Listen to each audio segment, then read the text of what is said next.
Hey everyone, it's HTVRONT here. Today let's unbox the HTVRONT Manual Heat Press together. Can't wait to show you.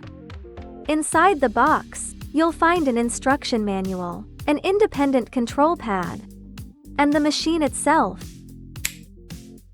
This manual heat press comes in a glossy modern look with round corners to improve daily use and safety. With an additional weight block, you can enjoy every press down. Be sure to read the instruction manual before use to help you operate the machine better.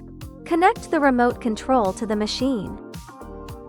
The control buttons on the manual heat press are designed as a flexible control pad, allowing you to adjust the temperature and time by simply rotating the button. This makes operation simpler, more convenient, and faster.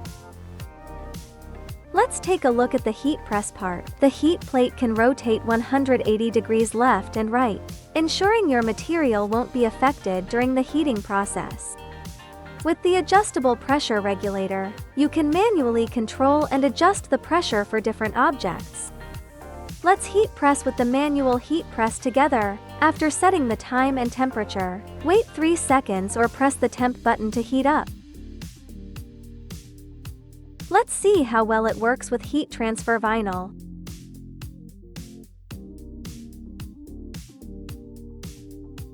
Press the time button for 2 seconds to start the countdown. Perfect heat press every time.